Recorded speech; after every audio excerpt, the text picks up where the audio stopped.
మీ business ను develop చేసుకోవాలి అనుకుంటున్నారా? మీ పరపతిని పెంచుకోవాలి అనుకుంటున్నారా? అయితే ఓకే టీవీ ద్వారా ఎల్ బ్యాండ్, ఆస్ట్రన్ band ad, scrolling ad, ad with voice overs, logo bug, video ads ద్వారా మీ యాడ్స్ ను పబ్లిష్ చేసుకోండి. సంప్రదించవలసిన ఫోన్ నెంబర్ 8520917933. అందరికీ నమస్కారం. Welcome to okay TV.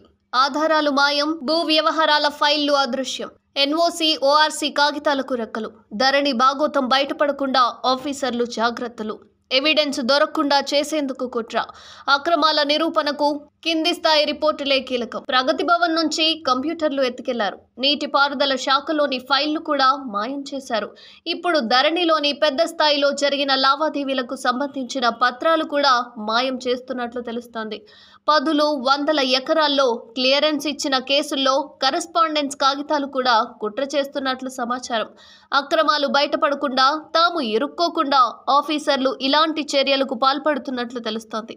కింది స్థాయి సిబ్బంది ధరణి ఆపరేటర్లపై నెపం పెట్టి తప్పించుకోవాలని చూస్తున్నారని రెవెన్యూ శాఖలో చర్చ నడుస్తోంది. ధరణి అక్రమాల్లో కొందరు ఐఏఎస్ అధికారుల పాత్రపై పెద్ద ఎత్తున ఆరోపణలు వచ్చాయి.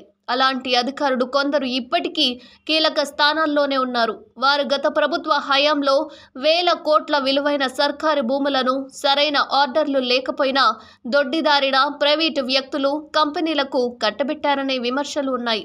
ఇప్పుడు భూ అక్రమాలపై కాంగ్రెస్ సర్కారు ఫోకస్ పెడుతుందన్న చర్చ నడుస్తోంది. ఈ సమయంలో గత ప్రభుత్వ అక్రమాల్లో పాలు పంచుకున్న కొందరు అధికారులు తమ తప్పిదాలను తుడిచేసుకునేందుకు ప్రయత్నాలు చేస్తున్నారు. రంగారెడ్డి జిల్లాలో 98 ఫైళ్లు తనకు తెలియకుండానే క్లియర్ చేశారని, దానికి తమ బాధ్యత లేదంటూ గతంలో ధరణి ఆపరేటర్పై కేసు పెట్టారు.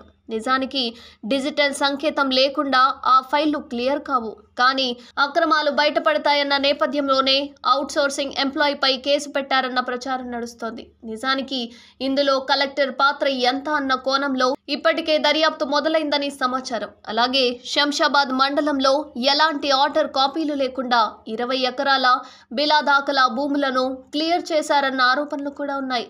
ఇలాంటి అక్రమాల చిట్టా బయటపడాలంటే ఫైళ్లను సంరక్షించాల్సిన అవసరం ఉందని రిటైర్డ్ రెవెన్యూ అధికారులు అభిప్రాయపడుతున్నారు. బీఆర్ఎస్ హయాంలో కొందరు కలెక్టర్లను ఆకస్మికంగా బదిలీ చేశారు. ఆ తరువాత వచ్చిన వారేమో ఏండ్ల పాటు పనిచేశారు. చౌటుప్పల్ మండలంలో సుమారు 290 ఎకరాల కాందిశీకుల భూముల క్లియరెన్స్ విషయంలో విభేదించిన యాదాద్రి భువనగిరి జిల్లా కలెక్టర్ని బదిలీ చేయించారు. దాని వెనుక ఓ మంత్రి, మరో ఎమ్మెల్యే ఉన్నారన్న వార్తలు వినిపించాయి. వనపర్తి జిల్లాలోనూ వర్క్ మరియు ఎండోమెంట్ ల్యాండ్ క్లియరెన్స్ అంశంలో బదిలీ వేటుకు గురైన అధికారులు కూడా ఉన్నారు. ఇక మహబూబ్ నగర్ జిల్లాకు వెళ్లాలంటే రెవెన్యూ అధికారులు భయపడాల్సిన సందర్భాలు అనేకం ఉన్నాయి.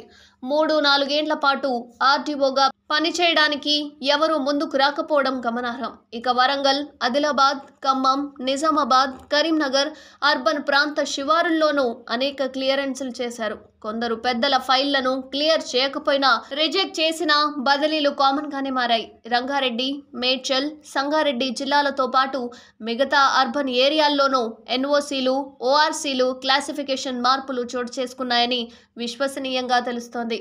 ఆఖరికి అసైన్డ్ భూములను పట్టాగా మార్చిన ఉదంతాలు కూడా ఉన్నాయి. కొందరు మంత్రుల బినామీలే వీటికి హక్కుదారులుగా ఉన్నారని సమాచారం. కాగా ఈ 3 ఏండ్ల ట్రాన్సాక్షన్స్, ఎన్ఓసీలు, భూ కేటాయింపులపైన దర్యాప్తు చేయించాలని సీఎం రేవంత్ రెడ్డిని డిప్యూటీ కలెక్టర్ల సంఘం ఇటీవల కోరింది. అలాగే జీవో 455, 456, 747ల ద్వారా అర్బన్ ల్యాండ్ సీలింగ్, భూముల రెగ్యులరైజేషన్, జీవో 59 దరఖాస్తుల ఎంక్వైరీ రిపోర్ట్లపైన దృష్టి పెట్టి ప్రభుత్వ భూములను కాపాడాలని విజ్ఞప్తి చేస్తోంది.